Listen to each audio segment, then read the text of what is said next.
Hello friends, સ્વાગત છે આપનું મારા રસોડાના કાઠિયાવાડી સ્વાદમાં.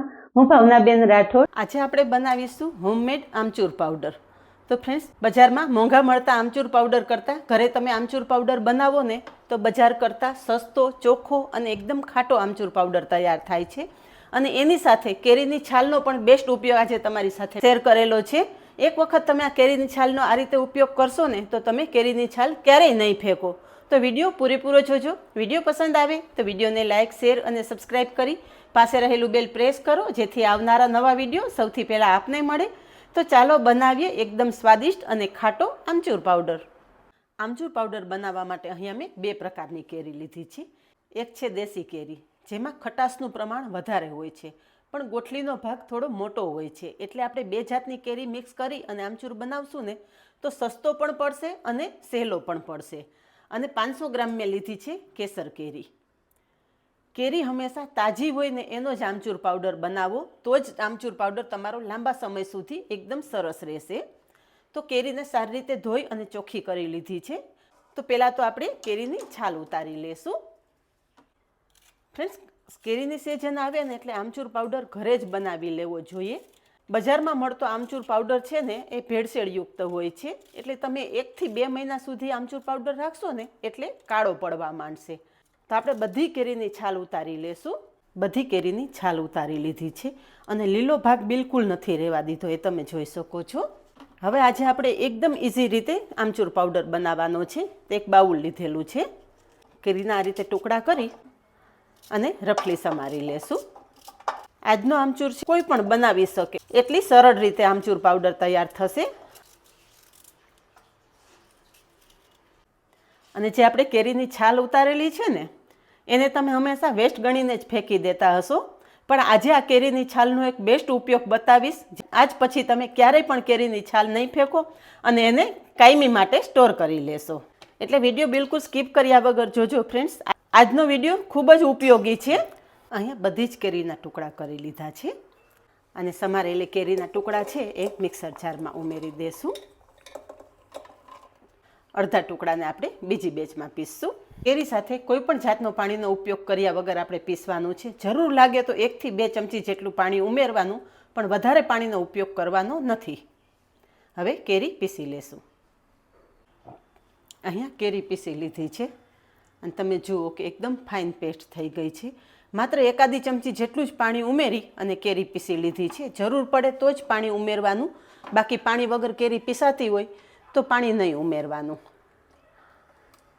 પીસેલી પેસ્ટ કાઢી અને બીજી બેચની કેરી પણ આ રીતે પીસી લેશું. અહીંયા આપણે બંને બેચની કેરી પીસી લીધી છે અને તમે જોઈ શકો છો કે એકદમ મસ્ત પીસાઈ ગઈ છે. આટલી કેરી પીસવામાં મેં ખાલી 3 ચમચી જેટલા પાણીનો જ ઉપયોગ કરેલો છે. હવે કેરીનો પલ્પ છે ને સાઈડ પર રાખી દેશું અને તમને આગળ કહેલું એમ કે આપણે આ છાલનો પણ આજે બેસ્ટ ઉપયોગ કરવાનો છે. તો જે કેરીનો પલ્પ છે ને એમાંથી આપણે 1 ચમચી જેટલો કેરીનો પલ્પ છાલ સાથે ઉમેરશું.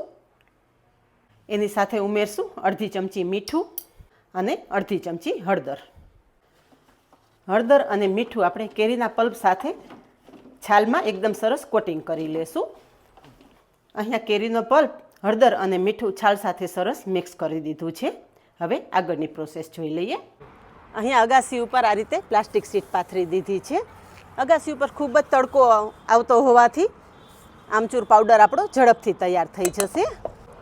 હવે જે આપણે કેરીનો પલ્પ કરેલો છે ને એ પલ્પ આ રીતે આપણે પ્લાસ્ટિક શીટ ઉપર પાથરી દેશું. બને એટલું પાતળું લેયર કરવાનું જેથી ઝડપથી સુકાઈ જાય. હવે અહીંયા જુઓ તમે, બને એટલું પાતળું લેયર આપણે પેસ્ટનું કરી દીધું છે. હવે જે આપણી છાલમાં જે હળદર, મીઠું અને કેરીનો પલ્પ મિક્સ કરેલો છે ને એ છાલ પણ સાઈડમાં સૂકવી દેશું.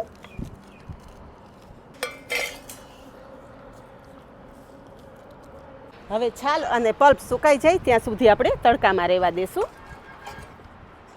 આપણે જે કેરીનો પલ્પ સૂકવેલો ને એ એકદમ સરસ સુકાઈ ગયું છે અને તમે જોઈ શકો છો કે એકદમ પાતળી સ્લાઇસ થઈ છે. તમે આ રીતે પ્લાસ્ટિક પેપર ઉપર ના સૂકવવો હોય ને તો એ પલ્પ તમે થાળીમાં પણ સૂકવી શકો છો. થાળીમાં સૂકવશો ને તો એમાંથી કાઢવું તમારે વધારે ઇઝી રહેશે. હવે જે સુકાયેલો પલ્પ છે મિક્સર જારમાં લઈ લેશું. આમચૂર પાવડર આખા વરસ સુધી ખરાબ ના થાય એ માટે અડધી ચમચી મીઠું ઉમેરશું. મીઠું છે ને એ પ્રિઝર્વેટિવનું કામ કરે છે. હવે ઢાંકણ ઢાંકી અને પીસી લેશું. અહીંયા આમચૂર પીસી લીધું છે. હવે ચાળી લેશું. અહીંયા આમચૂર પાવડર ચાળી લીધો છે. હવે જ્યાં વધેલો ભાગ છે ને એ ફેંકી નહીં દેતા તમે દાળ કે શાકમાં ઉપયોગમાં લઈ શકો છો. લીંબુની જગ્યાએ તમે આ આમચૂર પાવડરનો ભૂકો ઉમેરી શકો છો. તો અહીં આપણો આમચૂર પાવડર તૈયાર થઈ ગયો છે. બજાર કરતાં સસ્તો, ચોખ્ખો અને એકદમ ખાટો. અને હા ફ્રેન્ડ્સ, એની સાથે સાથે આપણે જે કેરીની છાલનો મુખવાસ બનાવેલો ને એ પણ સુકાઈ ગયો છે.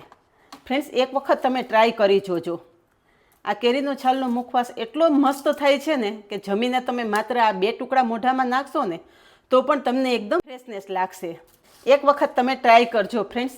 આ રીતે મુખવાસ બનાવશો ને તો પછી કેરીની છાલ તમે ક્યારેય નહીં ફેંકો. એટલો સ્વાદિષ્ટ આ મુખવાસ લાગે છે. અત્યારે મેં આની સાથે કેરીનો પલ્પ ઉમેરેલો. તમારે જો કેરીનો પલ્પ ના ઉમેરવો હોય ને તો અડધા લીંબુનો રસ ઉમેરી દેજો અને એની સાથે હળદર, મીઠું ઉમેરી અને છાલ સૂકવી દેવાની.